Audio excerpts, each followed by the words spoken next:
Okay, so in today's episode, I'm going to talk about this dating myth that has been circling around the zeitgeist like crazy, which is the black cat and the golden retriever theory.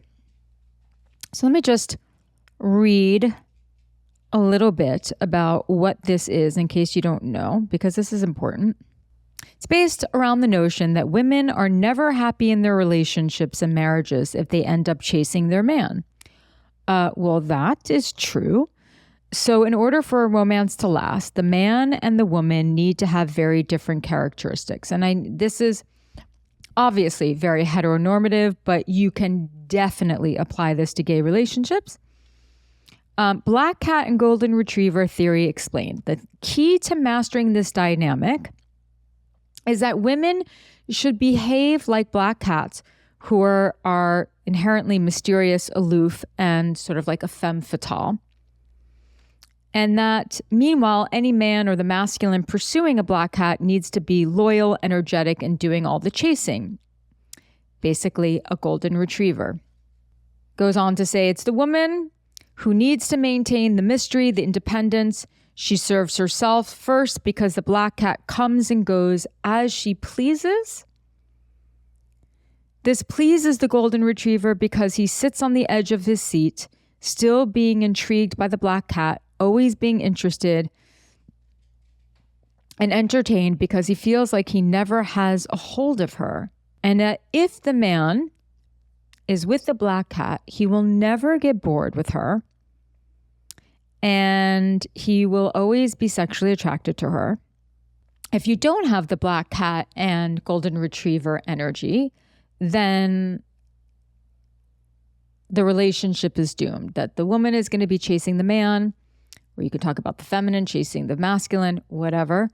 And that he's ultimately going to get bored. He might cheat. So this has been... This was actually said by a coach that went viral. And a lot of people have been writing into me about it. And so I want to do a little bit of a deep dive into it because I think it's important. Because there's nuance here.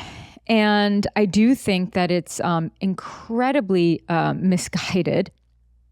But let's talk about the ways in which there is some truth to it and the ways in which it's total BS. So the black cat is the femme fatale archetype. And the femme fatale, she's mysterious. She is aloof. She is, it's also an archetype that's very strongly tied to the Black Widow. So she will, which really just basically insinuates that people, men or women, will fall completely madly in love with her and become obsessed with her. And in their obsession lies sort of their demise, and that is why she is the femme fatale.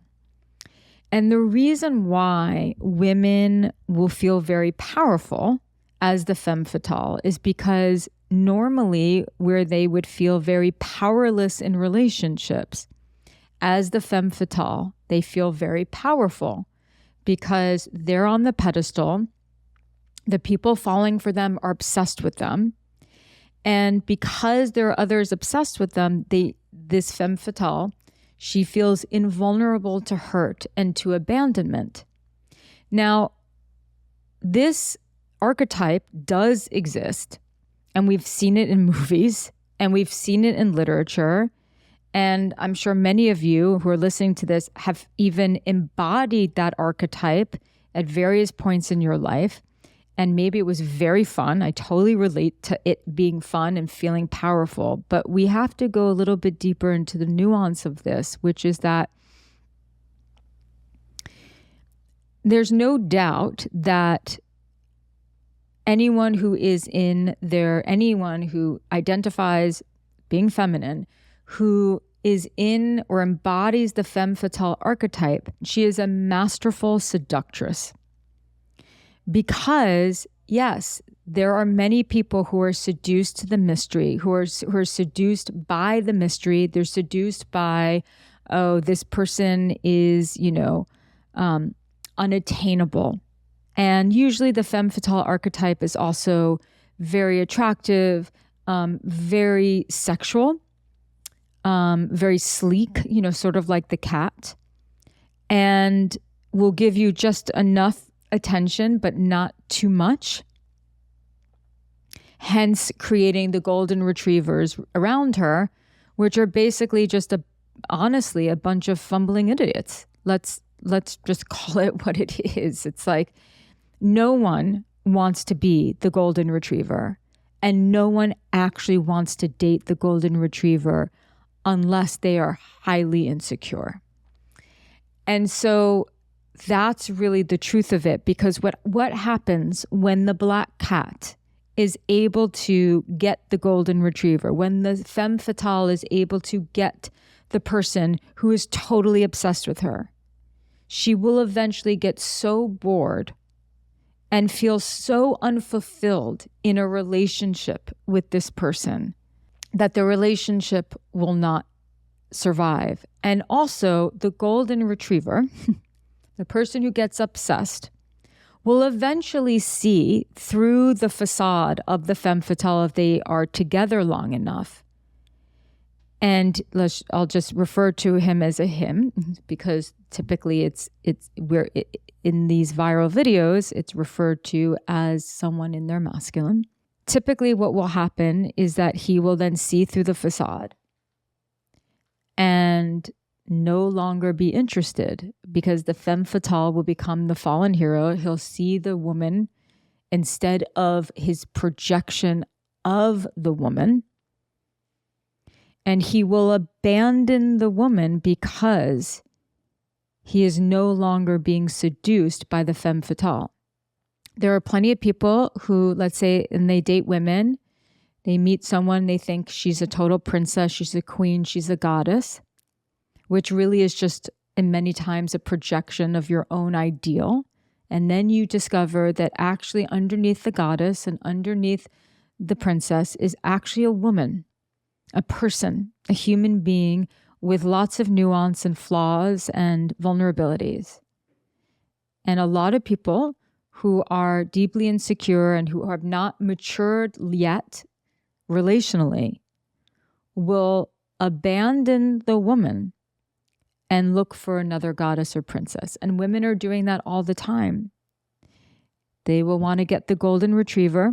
They will feel validated. They will feel secure. And once she sees that it's actually a human being, she will abandon the human being and go to look for the other golden retriever. Once this person maybe is not constantly chasing her. So this theory sets us up for failure in romantic relationships, because it is, I am going to be this archetype, and I have to maintain this mask, this archetype, in order for there to be any kind of energy between us in which I feel totally in control, or any energy between us from the perspective of the golden retriever where I feel like you are captivating enough for me to stay. Or you unconsciously reinforce the belief that I have already about myself, that I'm not good enough.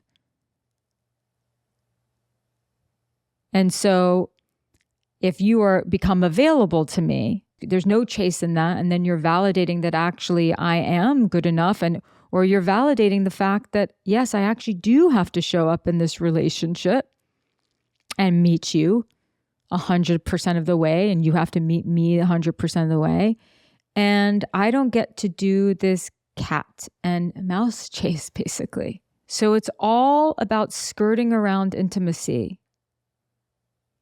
And yet, the nuance of this, where where it gets very confusing for people, which is why I really felt it was necessary to do this episode, is in most romantic encounters, there's a pursuer and someone who likes to be pursued. There are also more fluid scenarios where there is sort of like they're both pursuing each other. There's sort of taking turns. But polarity and sexual chemistry is created in those moments of when one is pursuing and one is being pursued. And so it is absolutely true that you will never, ever be happy as a woman in a relationship if you have to chase your man or if you have to chase your woman. But you're actually never going to be fulfilled as a man if you constantly have to chase the person who you're with. Chasing leads to unfulfillment. There is some fun in the beginning with the pursuing and being the pursued, but true emotional intimacy demands and requires of us that we go past that and we get deeper with someone. And we start to create this thing called love between us, and trust and safety and adventure, right? A relationship that is all safe and no fun is going to lean more towards a friendship than it is towards passion. It's not a constant, perpetual dance of pulling away and coming closer and pulling away and coming closer. That said,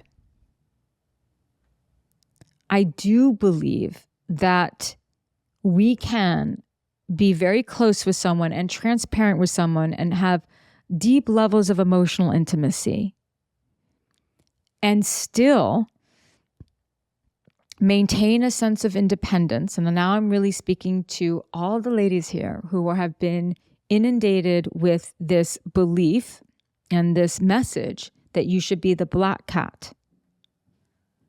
Yes, you should have some independence. And if you've been in relationships where you have not known your worth and you have made your desire or your pursuit of connection and relationship so important that you have stayed with people who have not seen your value, or you've chased, or you've gotten overly anxious to get the person,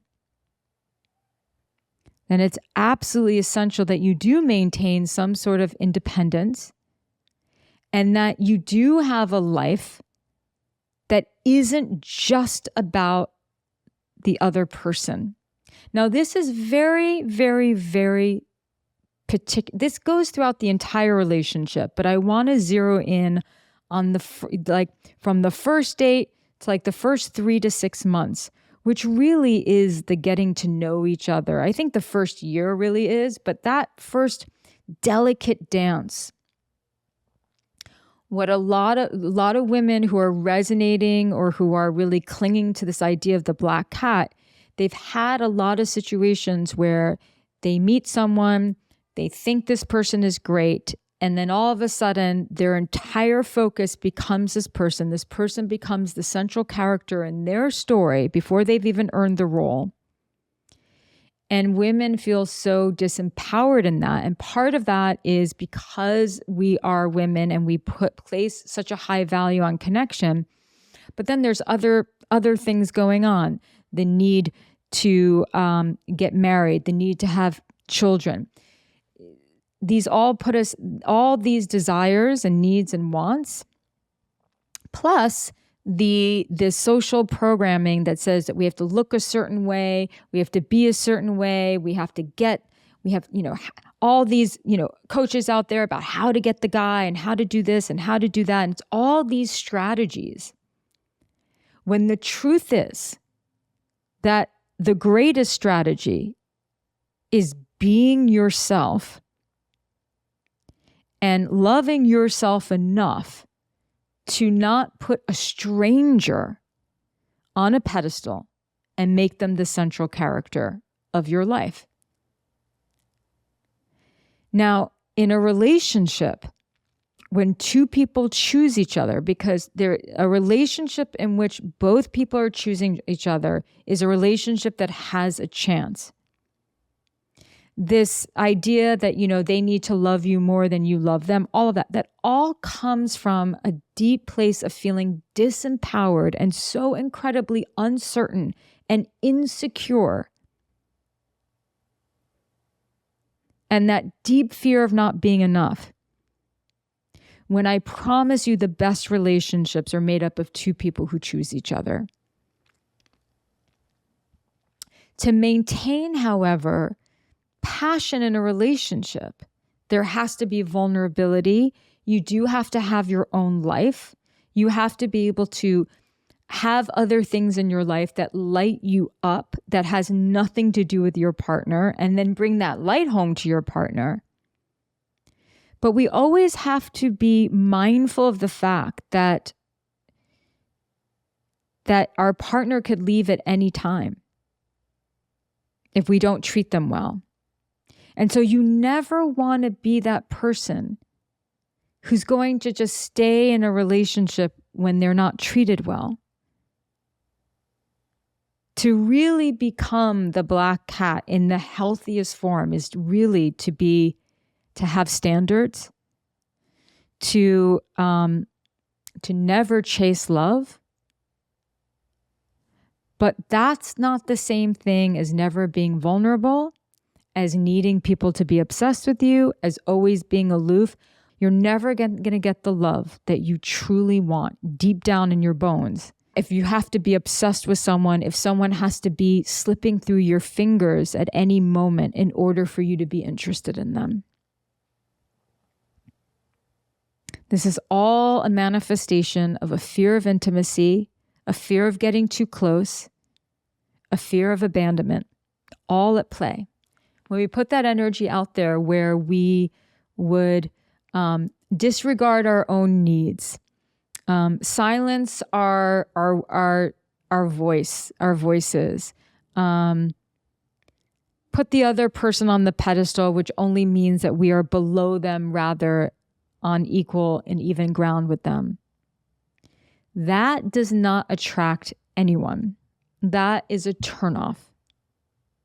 So the turn on is always to have a life outside of your pursuit of love, and a life that actually engages you, so a life that is meaningful to you, whatever that looks like. And it also means that when you're in a relationship, as important as transparency is, as important as being open and honest is, it's okay to not go to your partner for absolutely everything.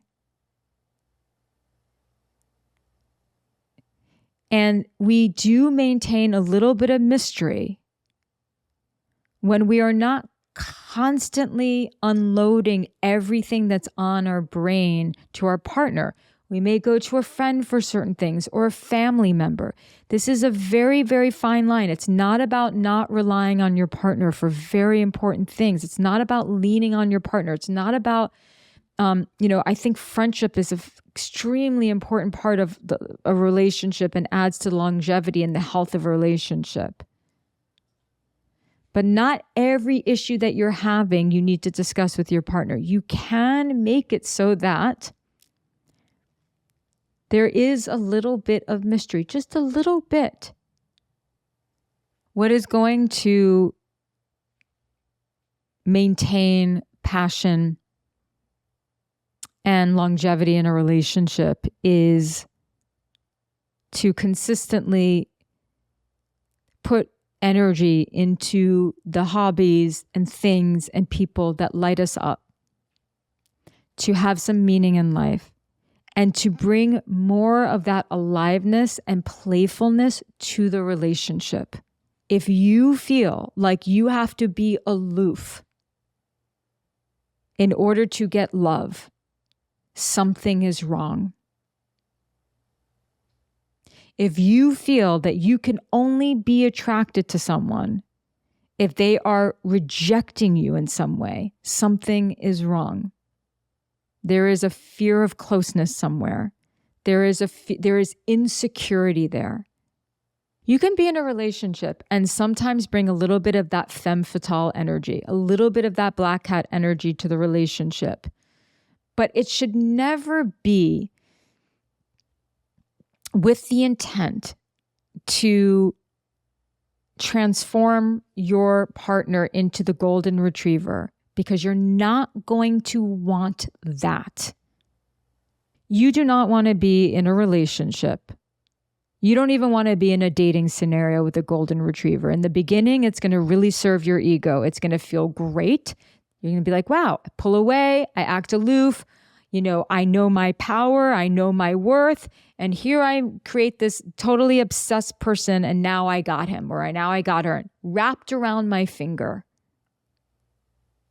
That is coming from a place of, like I said, disempowerment and insecurity and all the things that are, all the messaging that you're getting from social media about how you should do that. You don't want that.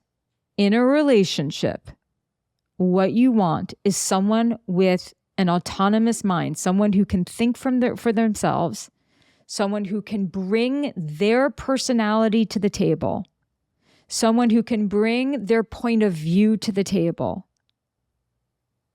Because if you are not in a relationship with someone who brings their authenticity, which includes their point of view and their personality to the table, that's what's going to bore you.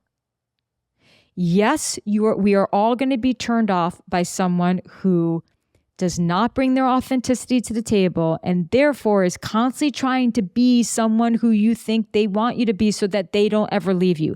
That desperate chasing energy is absolutely going to turn anyone off. It's going to kill attraction and intimacy. No question. The antidote is not to create a scenario in which you are pulling away your love, in which you are shutting down, and in which you are creating fear in the other person that they are going to lose you. Relationships, the healthiest relationships, thrive when people are bringing a personality and a voice to the table of their relationship.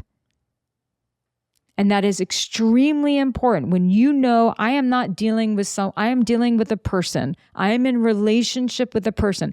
I am dating a person who more or less knows who they are, has a standard of how they want to be treated. They have their own ego, their own point of view.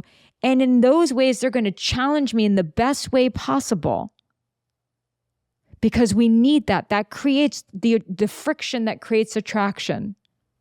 And when both people are bringing that to the table and they're also bringing a willingness to really open up and get close to each other, that is the name of the game. But so many of our relationship problems have been created by these theories that are really based on so much insecurity, and they're based on archetypes that do create some sort of seduction. But then what happens when you get that golden retriever? What happens when you get that person? Everyone ends up getting bored or disillusioned or seeing through the mask, and then it all falls apart. So the lesson in this, if you are feeling like you need to adopt some of that black hat behavior, the lesson in this is to ask yourself, how insecure do I typically feel in dating and relationships? How has my insecurity gotten in the way of my relationships? Where is my anxiety? And how can I meet my needs better? How can I get in touch with what my standards are and how I want to be treated? How willing am I to be alone and single if it means not being in the wrong relationship? Do I have things outside of my romantic relationship that gives me a sense of meaning? Do I have some community? Do I have friends? Am I willing to bring my voice to the relationship? Am I willing to say what it is that I need? instead of this constant game that we play with ourselves about being strategic and trying to get the other person. And then ask yourself if you can only really be interested in someone if they are constantly pulling away and never fully yours. This is how we break through the barriers that are really incredibly detrimental to relationships. I hope that this offers a reframe. But you don't want to just be a black cat, and you don't want to be a golden retriever in a relationship. It's never going to get you what you want. And one thing that I will leave you with is this.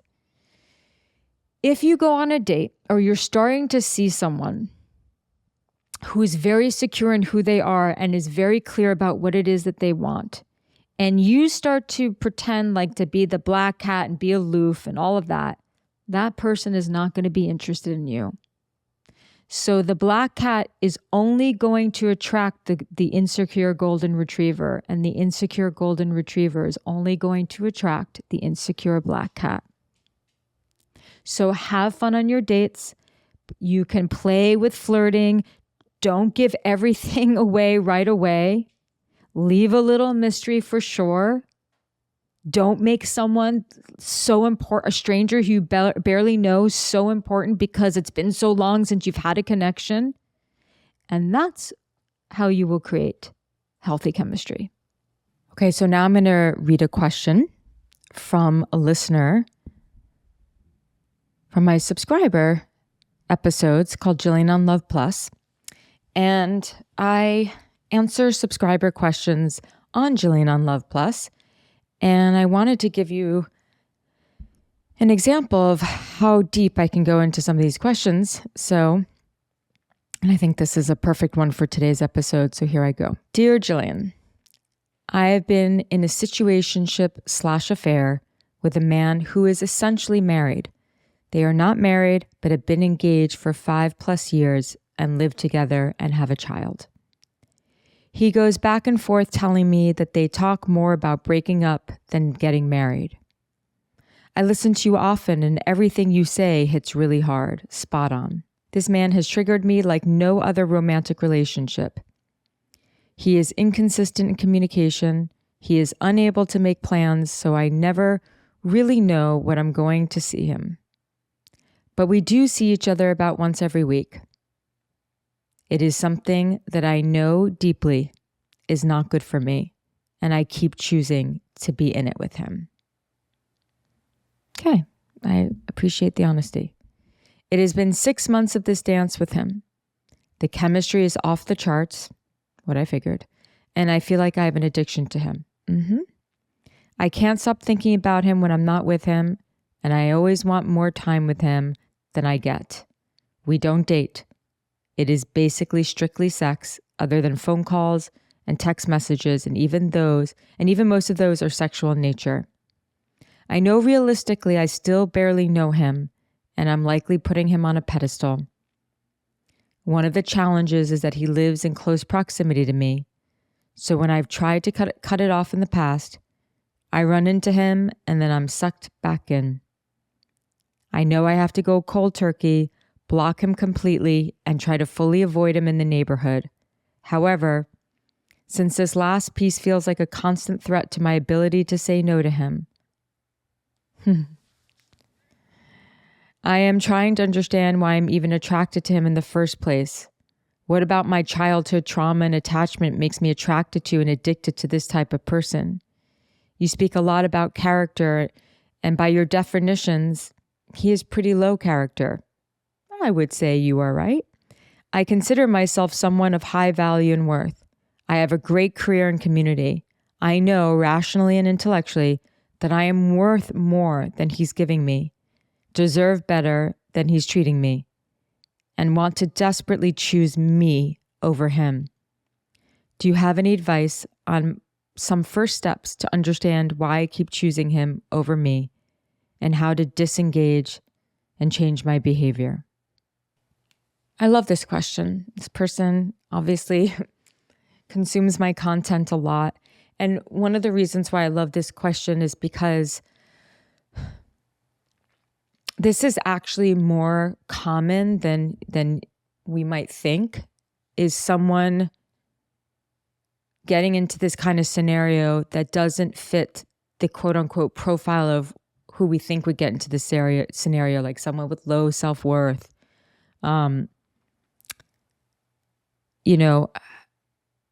It is actually really common that someone can have their quote unquote life together, no glaring red flags in their personal life necessarily, and yet they get involved in this sort of high risk relationship. So there's many things that make this a high risk relationship. Number one, he's married. Okay, he's not technically married, but he basically is married. I mean, he's in a committed relationship. He lives with someone. They have a child together. So he is very much a taken man. Number two, their relationship is not, it's just based on sex, which is, fine. But it's fine when two people can actually have their heads screwed on straight. No pun intended with the word screwed. But if one or both people, and I would imagine that he is just as addicted as she is. So they're sort of like addicted to each other, which, in the movies and in literature, there's something romantic about it. It's like the passion and the chemistry and the sexual tension and the sex is so amazing that we just can't stop. And, as spectators watching a movie like that, it's like we want that. It's passion. It's what makes us feel alive. It makes us feel seen in many ways in those circumstances. But the reality of that kind of relationship is that there's a lot of torture, emotional torture. And it's like this person, our brains and our minds and our nervous systems don't even feel like they're our own anymore. Instead, they feel hijacked by this person and by this scenario. So these are the things that make it very high risk emotionally and quite literally, right? It's like it's high risk because, you're hurting, he's betraying someone, and he's betraying his family. And someone could very easily get very hurt. Everyone can get hurt in this scenario. So you might ask, okay, so why would anyone stay in a scenario, in a situation, in a relationship, in a connection where you feel like your thoughts are not even you have no control over your thoughts anymore? Why would you stay in a scenario where you feel like emotionally tortured?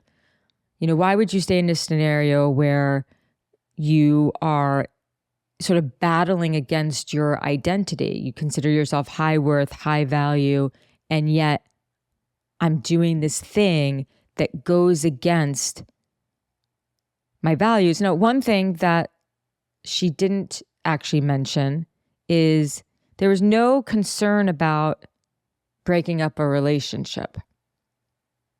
There was only the concern about, herself and why she's in this scenario.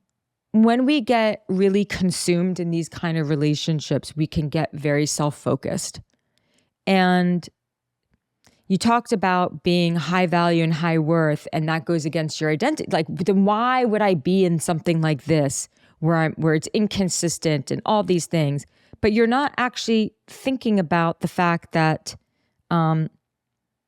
it's inconsistent because he's practically married and has a family. You're enjoying it, right? You're choosing it. And I know you want to understand why you're choosing this over you. And I'm going to tell you exactly why in just a moment. But I do have to point out the elephant in the room, which is where in your morals and your moral compass is being the other woman. And the fact that someone, when they find out, is going to be deeply, deeply hurt, and it's going to impact their child tremendously. Where is that? And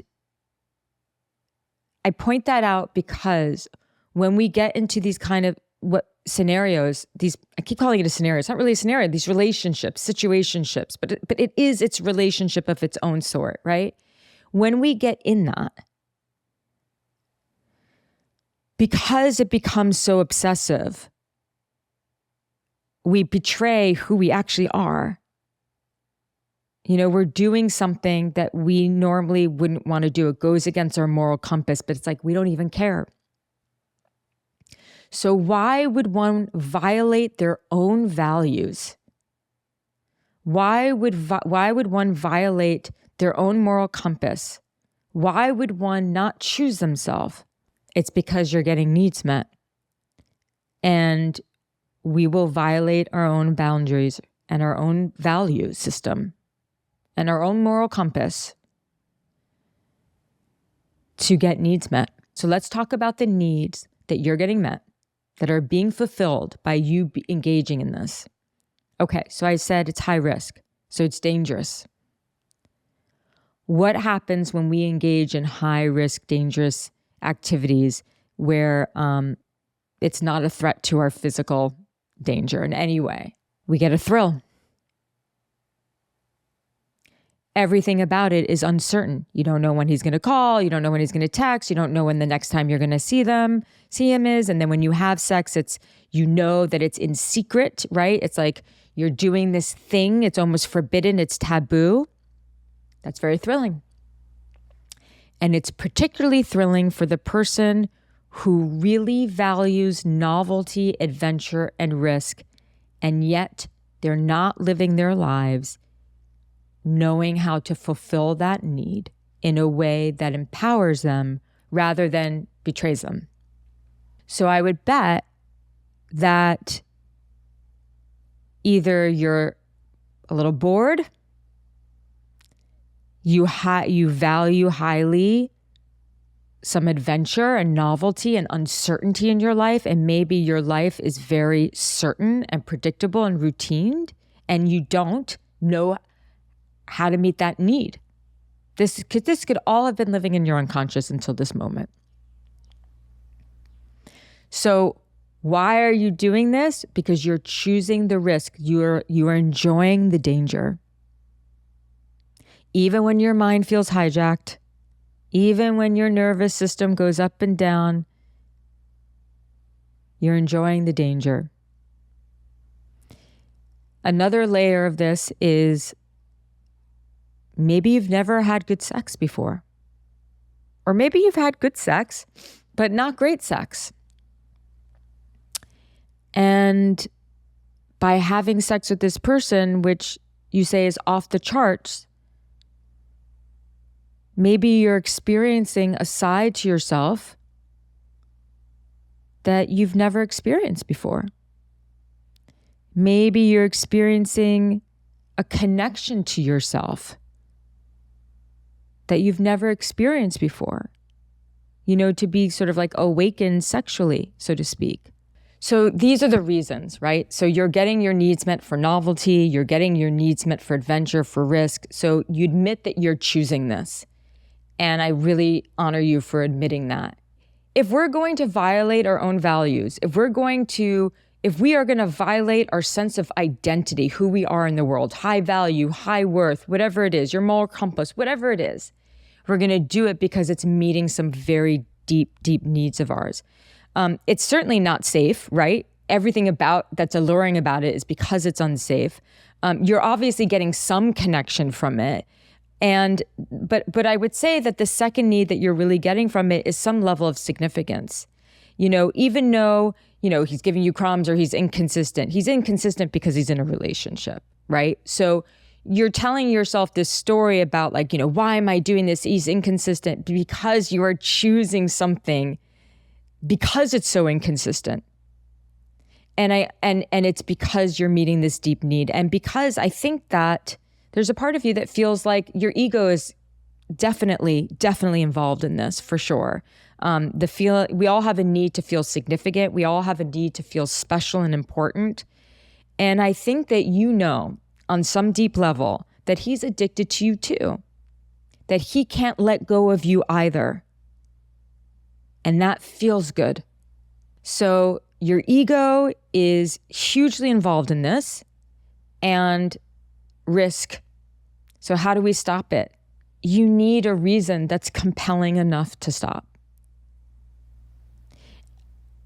Maybe understanding, having a little insight into why you're doing this, addressing how to meet your need for more adventure and novelty and risk in a way that actually empowers you. A real relationship filled with love and support is about love. It's not just about, oh, can I feel like really important to you? Can I feel, that dopamine hit of knowing that you can't let go of me? A relationship should have some uncertainty to it, some fun, some novelty, great sex, hopefully, but it has to have that safety there too. And so maybe you don't want what it is that you say you want. Maybe being engaged in this keeps it really, really convenient for you not to get close to anyone. That's a lot of what the online psychologists and therapists, they would all say, and it might be true. I want you to be a little bit more interested in understanding why you would violate your values and violate your identity. And it's because you are getting a very, very core fundamental need met that you do not yet know how to meet in the real world in a good way. And I put real world in quotes and good way in air quotes too. To stop it, you have to decide what's more important to you. Fulfilling this need in a way that goes against your value system, or choosing you, as you said, like choosing me, choosing you, which really means choosing to live your life in accordance with your values, and then understanding this need inside of you that everyone has, but you probably, my guess, and I cannot wait to hear from you, I hope I hear from you, my guess is that you really place uncertainty and adventure and novelty at the top of your hierarchical need structure, and yet you haven't been meeting it. And so once you learn to meet it, but in other ways, that doesn't include this, then you will likely be able to let him go. Yes, proximity does create some complexity to this. It's hard when you're constantly seeing them, but you're not that weak. Anybody, when they really frickin' want something, they will make it happen. And right now, you don't want to not see him badly enough. And yes, it does feel like an addiction, and it can be like that, but you are stronger than that addiction. You are much stronger, but you have to want what's on the other side of not seeing him anymore badly enough. And right now, what's on the other side of cutting him off is not compelling enough to you. But if you can see that what's on the other side of cutting him off is actually living a more principled life according to your values that gives you stronger character. If you can see what's on the other side of cutting him off is the possibility of actually starting a relationship with someone that's based on love, not just on addiction. That's based on connection, not just on, the ego. If you can see or connect to, not see, it's like if you can emotionally feel and emotionally connect to what's on the other side of cutting him off is you growing and learning how to meet this need of yours in a way that actually is very empowering. And so you actually have the opportunity to profoundly strengthen your relationship with yourself.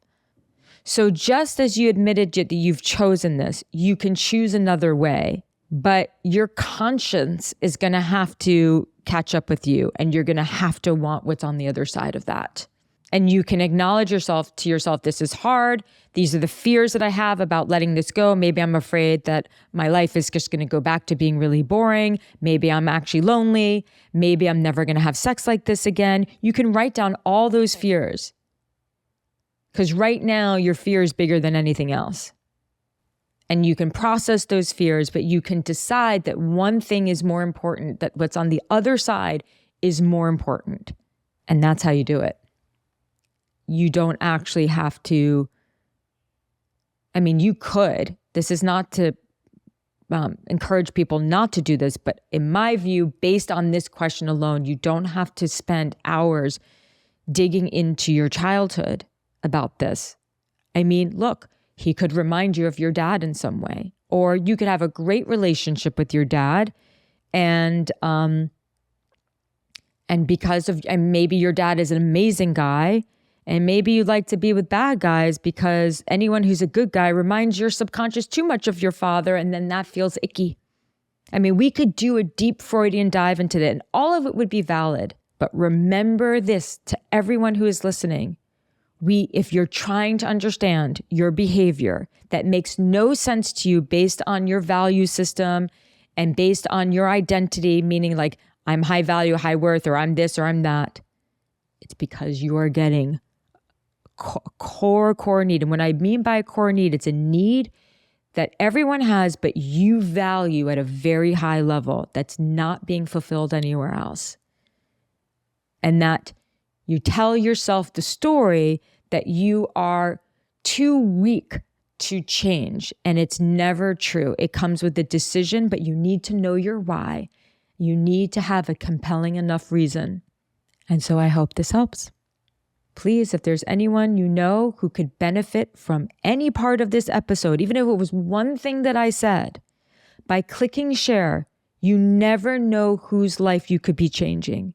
You never know whose life could just totally go in a different direction because of one word that I said or one sentence.